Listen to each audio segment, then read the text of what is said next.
Hi, this is Shotgun Tom Kelly, and now that I have your attention, you wanted to be close to him in the dugout during his impressive 15-year Major League career because he was always watching, listening, and looking for an edge. Now, Kurt Bavacqua brings that edge to Dirty Kurt's Dugout, where you can listen, watch, and be a part of the most honest, informative baseball show available today. Now, here's Kurt. Good afternoon, everybody. Hey, it's been a while. I know that, and I apologize. Got hit with COVID for the first time. So I dodged it for 3 years and went to my daughter's wedding. And the day we got back, both my wife and I had it, and we had it for 2 weeks. So it's not fun. Hello, Terrence. Terrence is on the line. I want to invite everybody else because I got a special guest today, but I'm going to explain the situation to y'all. And if you can't understand it, that's okay, because there's a lot of us throughout the years that haven't been able to understand things that revolve around Bill Spaceman Lee. I want to say thank you to Tony and Cindy out at Hacienda Casablanca, of course, out on North Johnson, 700 to be exact, in El Cajon, and also to our good friend down at La Cima Oil, Tom Drake, who has your neighborhood Chevron station. And when you pull in and get gas, tell the guy I sent you. You won't get a discount. Just tell him I sent you. Hey, you remember Minnie Minoso? Minnie Minoso is a name that was out there for a long time. This guy played Major League Baseball for quite a few years, and he extended that time because he kept himself in such great shape. As a matter of fact, the Chicago White Sox brought him back for a couple of at-bats in 1976, and then again in 1980, where they gave him one at-bat. He was officially 0 for 1 in the 1980 season, and that was to give him 5 decades in Major League Baseball. Quite a feat. He was 56 when he went 0 for 1 in 1980. Well, I got to tell you something. It might not be the big leagues now that this guy is doing his thing in, but Bill Lee started pitching in 1969 for the Boston Red Sox. Yeah, 1969. And he hasn't stopped yet. That makes for 7 decades. The Expos had enough of his antics in the summer of 1982 that they said, Bill, we just can't have this. Bill did not like the fact that Rodney Scott, one of his best teammates and best friends on the team, was released. I remember that being a little bit of a shock myself. So Bill, that day in Montreal, while they were playing, decided to make his way to a neighborhood pub and have a few beers during the game with his uniform still on.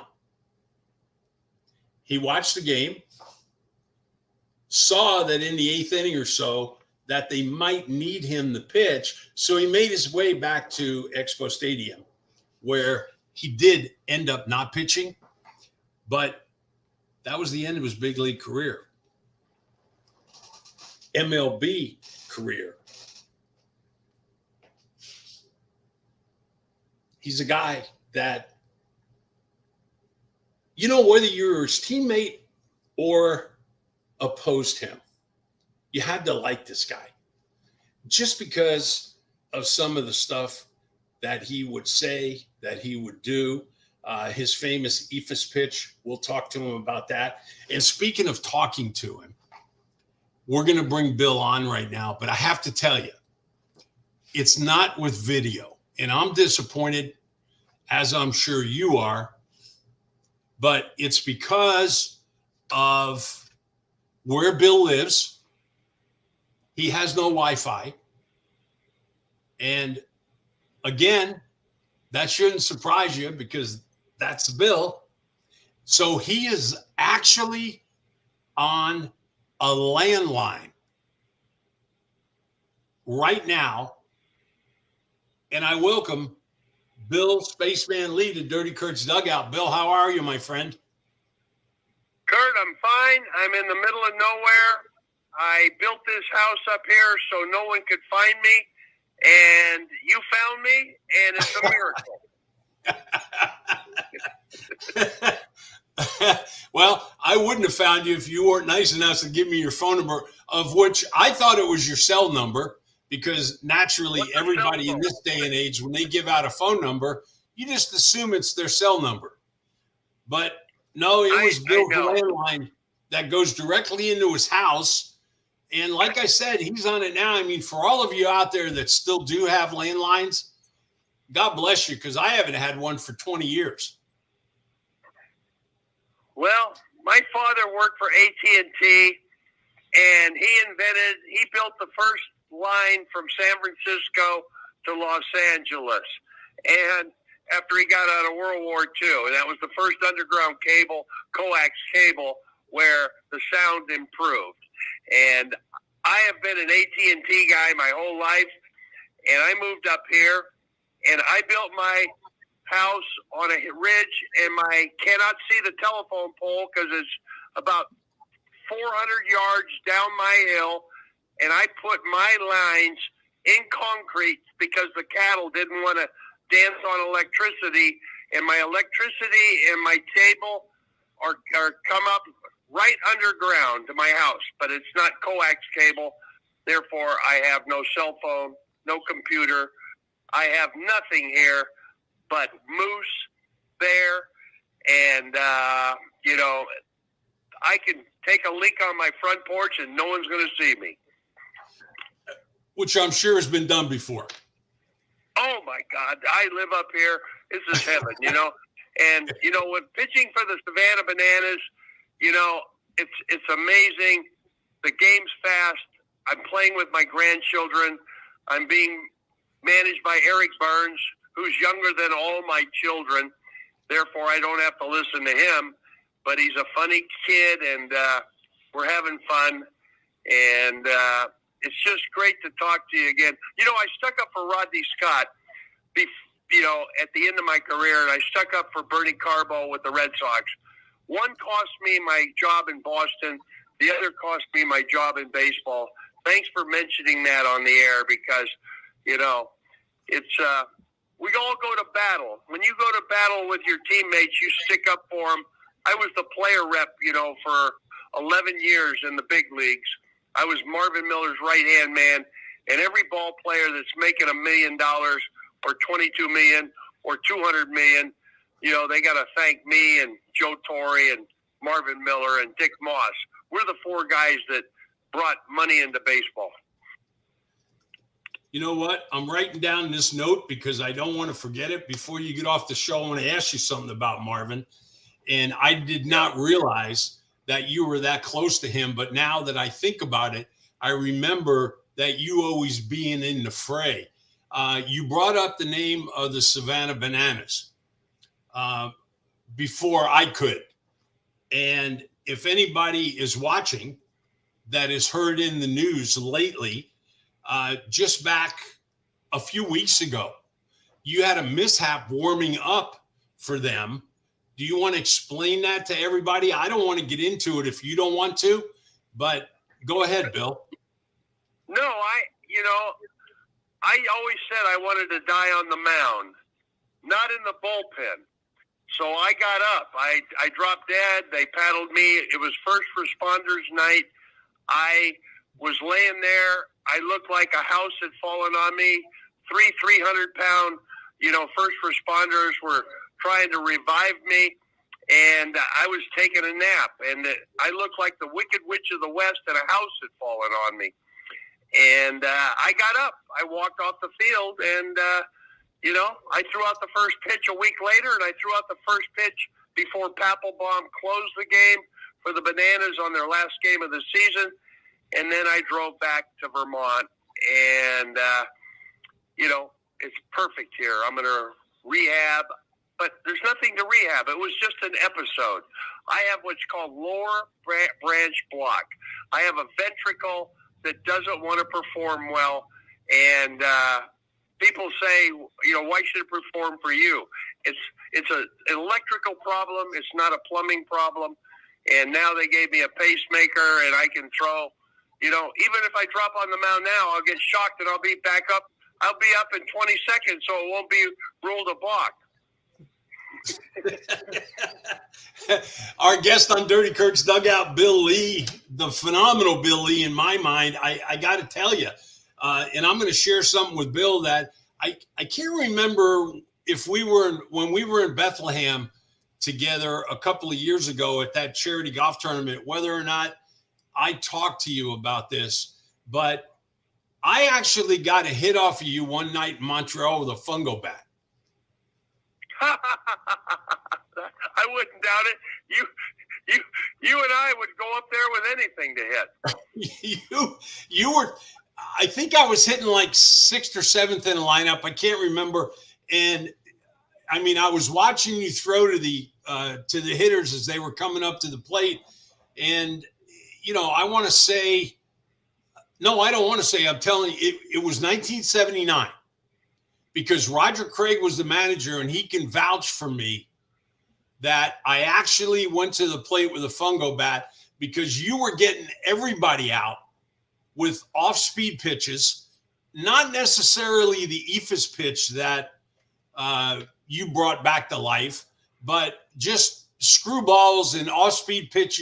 You'd show somebody a fastball, and then you'd go right back to off-speed. And I said, you know what? The only way I can stay back on that is to use one of these fungos that I use in batting practice, and I did it. Makes perfect sense because I was a fadeaway like Carl Hubble, and the longer the bat, you could wait and hit the ball right up the middle. You probably hit a line drive right over my head off a changeup. And I didn't know that you had a fungo bat. If I had known you had a fungo bat, I would have thrown you 4-seamers in your kitchen all day long. Exactly, and you would have busted it right in half. Hey, I want to tell you right now, Ozzie Virgil Jr. said to say hello. They're on. Kip Gross said to say hello. Both of those guys, former major league players that are living in the Phoenix area, and they're really happy to see you on the show, Bill. You gotta tell us that you'll come back when we can have video so we can see that beautiful mug of yours. I'm going to come down. I'll be there this winter. I'll be in Balboa Island, and I'll hook up with you.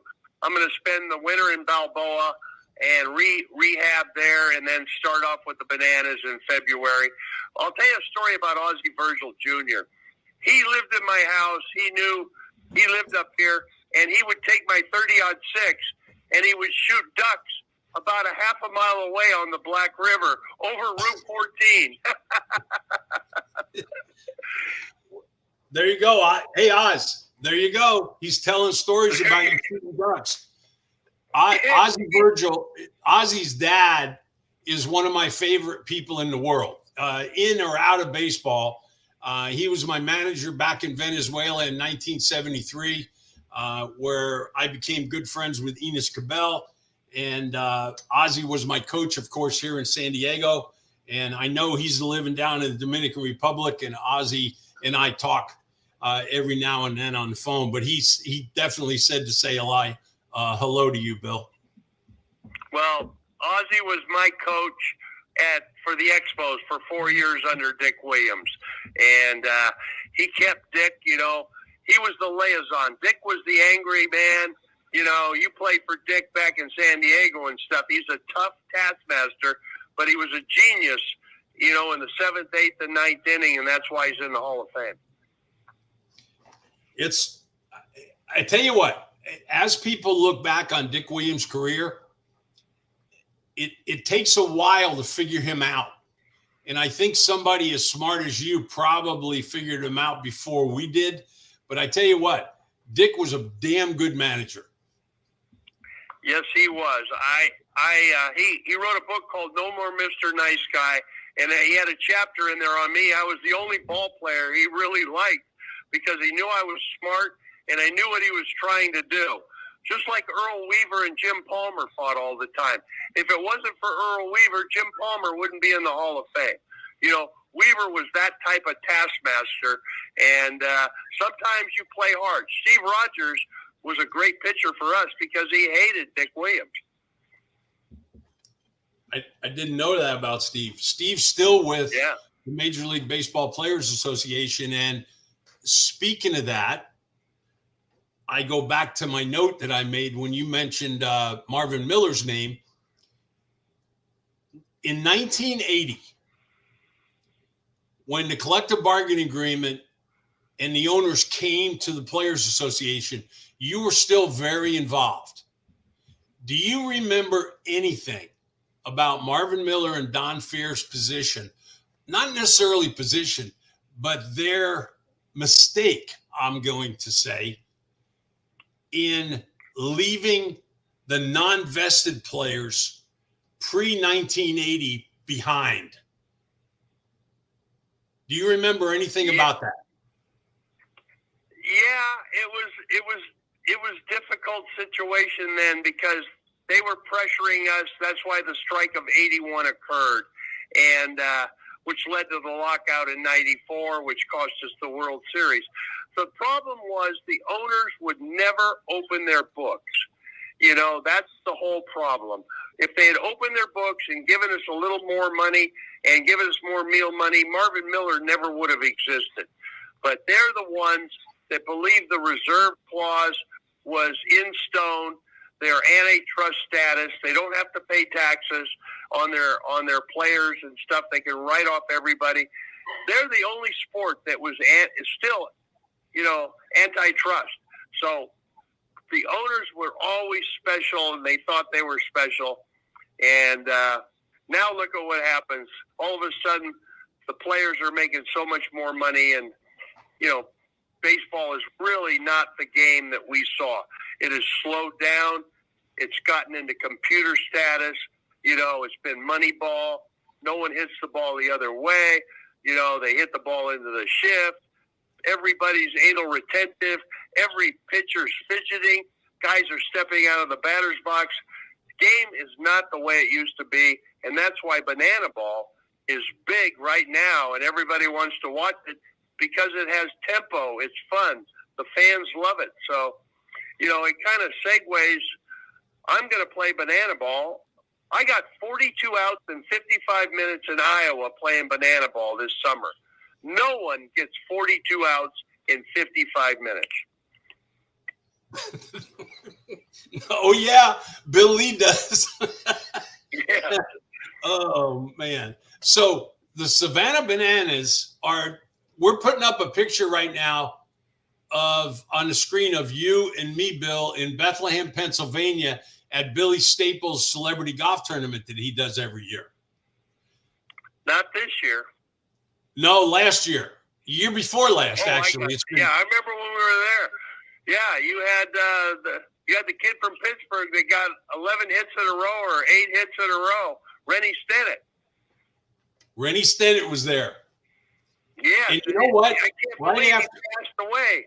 He passed away from cancer. He looked so good that day. That was crazy. I mean, Rennie and I got a chance to sit down and chat for probably an hour one day in the lobby of the hotel, waiting for the bus to go out to the golf course, I believe. And it was really the first time in a number of years that him and I had been able to sit. Not one mention of being sick, which I don't think he knew, nor was he sick at the time. And 2.5 months after we left that golf tournament, he was gone. I know. He said he was going to play for me in Arizona. And I told all my players, we're going to have Rennie Stennett. He's in great shape. He plays tennis every day. And then he's gone. That's how fragile. I mean, I was gone for, I don't know how long I was gone. but I'm back, and now I got an electronic device. I look like Iron Man, I look like Tony Stark in Iron Man. Well, you're listening to Dirty Kurt's Dugout. I'm talking to Bill Spaceman Lee, who I don't know how else to describe it, but you went down and you didn't have a heartbeat, and it just I got that. happened. It's amazing. It's the technology. I can't die. No one dies like a Spartan anymore. They bring you back, and then you end up in a nursing home, and your wife's wiping your cheeks and patting your ass. It's not good. You know what's extra crazy is that when that happened to you, it was first responders night at the ballpark. Yes. Yes, it was. I mean, do you think What that's are the odds? probably what saved your life? I have fallen down before and passed out, and I've gotten back up on my own, and umpires have gone and rolled me over in these senior league games.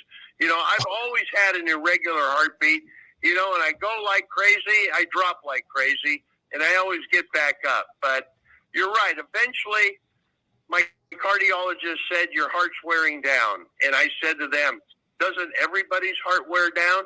And there's a lot of people I've played with that believe I should have gotten a second opinion because they know I don't have a heart. So you're just going to keep going, right? Well, yeah, I'm going to keep going. But they told me to take it easy. And then I had where they put my pacemaker, I got a blood clot underneath of it.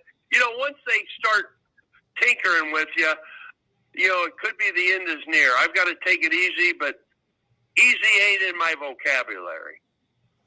Well, it's like you told your wife last week. You said, honey, I'm going to play baseball. I love you, but I love baseball more. But I love you more than hockey. And then you left the house. Yeah, and I tell you, I'm a lower half guy. If my heart was in my ass, I'd live forever. So, Bill, I've got a viewer and a listener also that wants a Bernie Carbo story. Do you have one that you can tell? Oh, yeah.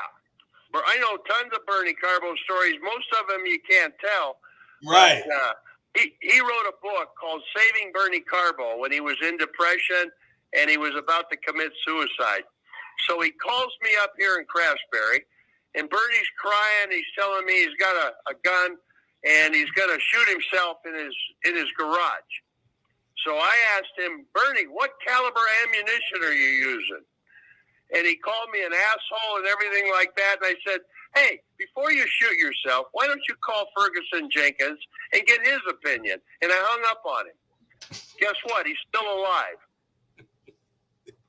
Sometimes you got to use tough love. Yeah. That was just tough love? Did he call Fergie? Tough love. We treat people, we mollycoddle them too much. I think that's our society and like that. Bernie, all he had to do was you stand up to him. You don't let people talk to you like that. And you just, you kind of diffuse it with a kind of a humor. And I think humor would save our planet a lot better. So Bernie Carbo, of course, the great left-handed hitter that the Boston Red Sox had in their World Series appearance in 1975, who came off the bench, incidentally, and did some heroic things that fall for you guys. He was a heck of a player. Great pitch hitter. Him Great and I. Pitch hitter is good. Yeah. Remember Smokey Burgess? He was as good as Smokey Burgess. He was. Yeah, I remember Smokey. And Manny Mota. Manny Mota, another great pitch hitter. There's certain guys that can come off the bench and hit, and those guys are clutch, and Bernie was one of them. Bernie was a good hitter. He was a great-looking player coming up in the Red system when him and I were teammates in the minor leagues. But I didn't know Bernie was having trouble with mental issues, and I'm glad that it took a guy like you to straighten him out. Well, he hadn't had a drink in 20 years. Willoughby hasn't had a drink in 20 years. all of my friends, rehab is for quitters, you know. I got a beer right here in front of me, but I talk so much, I can't be an alcoholic because I can't shut my mouth. Are you splitting your own logs up there and doing stuff like that? I mean, your house is on the grid, right? I'm the last electrical house on the Hardwick Electric Company out of Hardwick, Vermont. I am north of Hardwick. My river runs to Canada. The three rivers in the Northeast Kingdom all run into Canada. The water runs. I am actually living on a valley, and I can see the edge. In the early 1800s, I was part of Canada. The War of 1812 became the dividing line, the 45th parallel of Vermont. And before that, I was in Canada. You know, I'm sitting in a valley, the highest valley in the Northeast Kingdom, which drains into Canada. And I picked this place because it is the cleanest, freshest water in Vermont. Wow. I can't imagine what are the leaves starting to turn there yet? They're turning right now, right before my eyes as you speak. I've got one red maple. It's even dropped its leaves. It's a little sick. I've got a bunch of others. I'm looking out across the common. There's the church on the common. You can view Craftsbury Common from my house. I have a southeastern exposure. I see the full moons. I wake up early in the morning. I work out at 6 o'clock in the morning with a ballerina from Edmonton, Alberta, and I stretch with her. I put on the coffee, and I go to work. And you call me. Yeah, I called you at 5. Yeah, I know. and you say to me, I pick up the phone. You go, why'd you answer the phone? I know. I thought it would go to voicemail, but you're a brave man. You are definitely you're old school. That's for sure.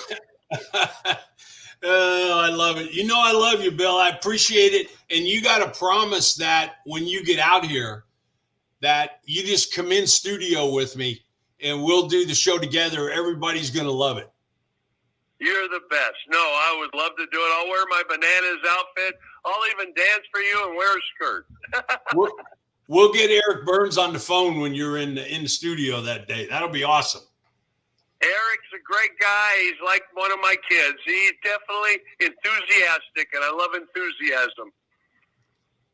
Well, Bill, I certainly appreciate it. I'm glad that you rebounded from your Savannah debacle or whatever the hell happened there. Episode. And I'm glad it was first responders night too. I don't know. Yeah, I know you think otherwise, but I'm glad the first responders were there. Well, good. You know Rube Waddell, the great left-hander for the Philadelphia Athletics. You remember him? I remember the name. Rube Waddell, he was fined $100 by the commissioner for a hotel episode in Detroit. And he said, there's no hotel episode in Detroit. Oh, well, keep the stories coming. And next time you're on video as well as audio, you promised. We heard you don't want to see me. No, I'm a lot better on audio than I am on video.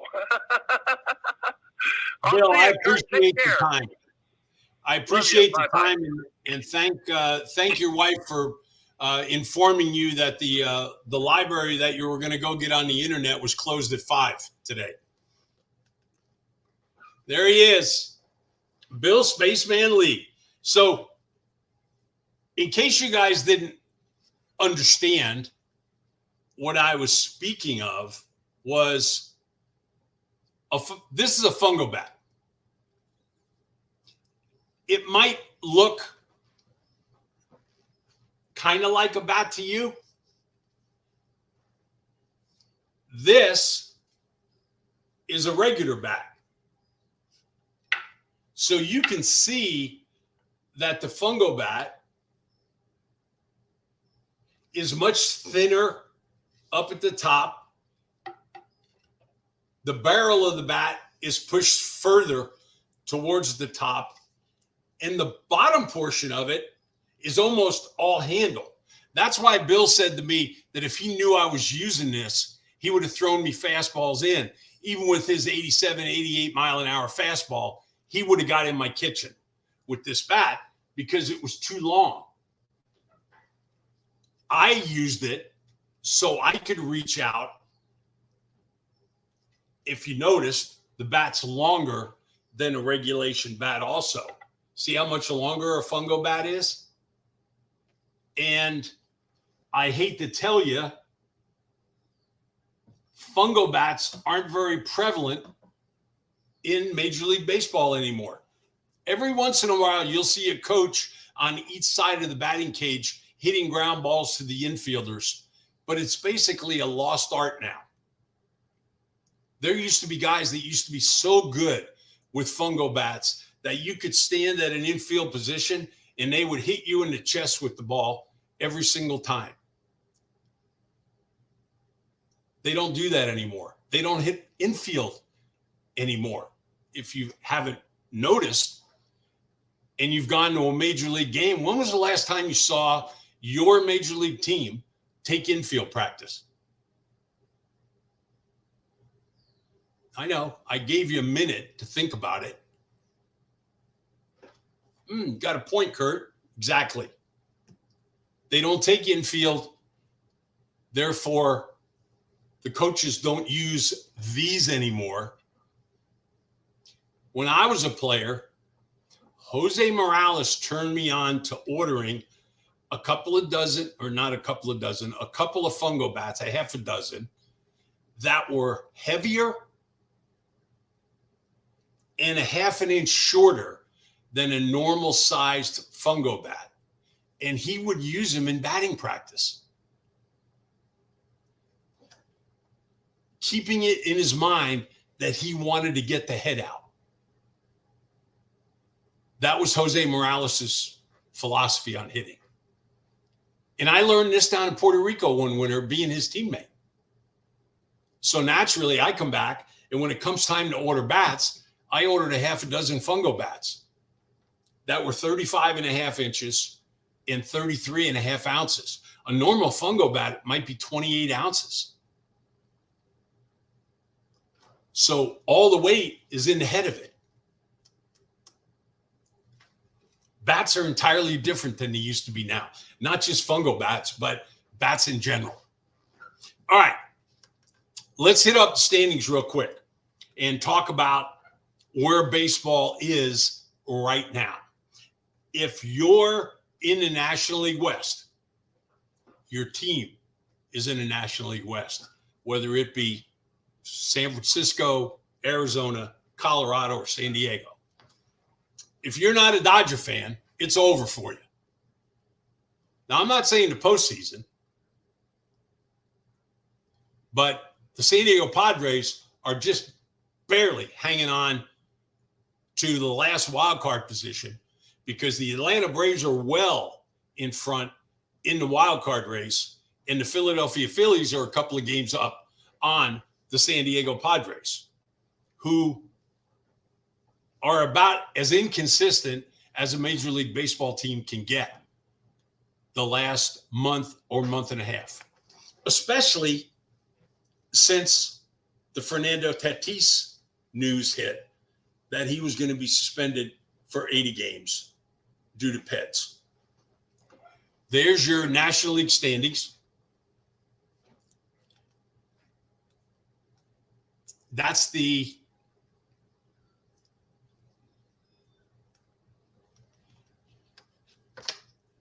it's such little print that I can hardly see it, but that's okay. So if the season was to end today, God, I hate it when people do this, but I'm going to do it to you anyway. If the season was to end today, the San Diego Padres would probably be in the best position that they could possibly be. They wouldn't have to worry about the Phillies, and they wouldn't have to worry about the Braves, who gave them some problems this season. And it's not that the St. Louis Cardinals didn't, but The San Diego Padres, if they finish where they did in the last wild card position right now, they would play, as it stands, the St. Louis Cardinals. Because the Dodgers and the Mets would get a bye. And the Braves and the Phillies would play one another. If that's the best scenario for you Padre fans, then that's what you got to sit out there and root for to happen. The Padres need to finish right where they are now, in front of the Milwaukee Brewers, but behind the Philadelphia Phillies and the Atlanta Braves. There's no way where the Padres are going to leap in front of the Atlanta Braves in the wild card position, even if Atlanta does not take over the New York Mets in the National League East. I think the Mets or the Braves are going to win the National League East. Naturally, one of them is. And I think it's going to be the Mets, even though the Braves are playing good baseball, but they have been. I tell you what, the Atlanta Braves almost have as good a record as the Los Angeles Dodgers do since the All-Star break. The Los Angeles Dodgers are playing phenomenal baseball. They really are. It's like every single team, and I've told you this for the last couple of years, it's like every single team takes the field against the Dodgers and they just sit and they wait for something to happen. And I tell you what, if you sit back and you wait for something to happen with that ball club, it's going to happen, all right. You're not going to like it, but it's going to happen. Joe, do you have any videos on the last time that the Padres played the Dodgers and Turner hit a home run or two, and Freddie Freeman had a phenomenal day at the plate against the San Diego Padre pitching? Les Yu Darvish, by the way. Here you go. This is Freddie Freeman hitting. And if you could rerun that from the beginning,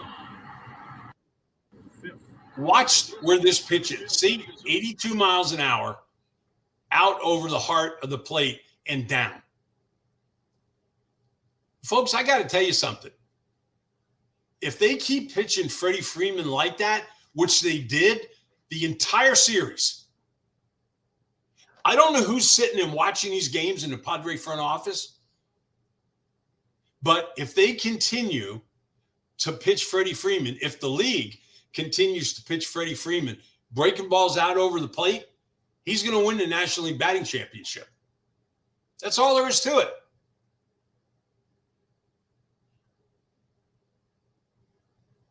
Suarez and Garcia, the series before, threw Freddie Freeman the pitches that you needed to throw to him to get him out. And those were fastballs in. Granted, these guys got a little bit of heat on their fastballs. But when you see a hitter recognize a pitch, jump back from the plate, and that pitch is a strike, he's going to have problems. It's crazy, but excuse me.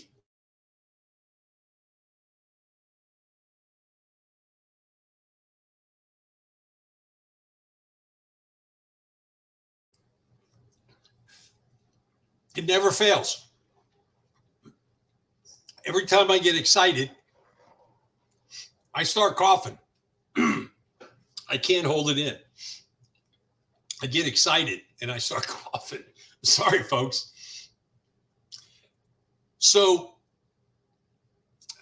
I think there was another video, and we don't have to run it, of Justin Turner, and it was the same type thing. Off-speed stuff out over the plate.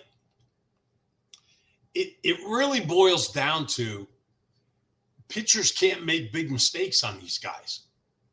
And when it comes down to a winning and losing a baseball game, and I know the sixth, seventh inning you don't necessarily look at those innings as game busters, but you can't let those guys that can hit the ball out of the ballpark at pretty decent numbers get away with trying to do that.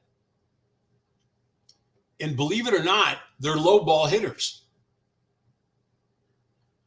Will Smith is the only high ball hitter on the Los Angeles Dodgers. If you throw Taylor pitches right here at his letters, he'll swing through them all day long. But if you throw the ball down to him, he's going to hit a line drive somewhere. But I guess I couldn't give the Dodgers all kudos with the way they're playing the game because, boy, they're playing some good baseball. And they're getting good pitching performances from guys. They're getting much needed relief out of their bullpen, even though one of their number one relievers has been down for most of the season. Kershaw has been down with back problems a couple of days or a couple of different times throughout the course of the season. They're just having a phenomenal year. And this is even with Muncy and Bellinger and Chris Taylor being around 200 all year. I mean, it's crazy if you think about it. I mean, the Padres are 21 games out of first place in the National League West, and they're 13 games over 500. That's how good the Los Angeles Dodgers have been. You know, if the Padres played really good baseball, they'd probably be 15 games out. That's crazy stuff. Well, I hope you enjoyed Bill Lee today. I certainly did. I want to have him in studio. So I am definitely calling him out. There's a couple of people that pointed out, in particular, Terrence Morgan pointed out Jimmy Reese. Jimmy Reese was one of the more phenomenal fungo hitters that you'll ever see. Well, you're not going to be able to see him anymore because he's passed away. But he had a fungo bat that was actually flattened on one side, not halfway in the bat, but just to take the round out of one side. Jimmy Reese could literally run the pitchers with just a fungo bat in his hand. And what I mean by that is the pitcher would run line to line, right field to left field. And as they started to run, Jimmy Reese would hit them a fungo, hit them a ball, and lead them to where they were just able to catch it. Or in other words, kept them running hard. They would continue on to the right field line. And then when they came back towards the left field line, another coach on the right field side of the field would hit them a fungo going that way. And that's the way the pitchers got in their work. I don't see pitchers doing that nowadays. Don't see guys hitting fungos nowadays. We won't see a shift anymore after this year. But we will see a pitch clock. Those are the new rules. And we also will see pitchers not able to throw over to first base more than twice on any one hitter. That's going to be a problem for the game. And they're going to have to do something to make an adjustment to that. I'm willing to bet. And John just pointed out, I'm glad he did, because that's important to point out. Jimmy Reese is hitting fungos when I was playing in the big leagues. You know, I feel like I'm not that old, But Jimmy Reese was an older coach, hitting fungos, was still around when I was playing and around after that. And he was a roommate and a teammate of Babe Ruth. God rest his soul. Jimmy Reese and Babe also. Got to thank Tony and Cindy over at Hacienda, as always, and Tom Drake down at Lacima Oil, your neighborhood Chevron station. If you're in the El Cajon area, go by and see Tony and Cindy and tell them Joe and I sent you. I want to thank Joe, my producer. I want to thank Bill Lee for coming on the show today. I want to thank all of you for listening and your comments and questions.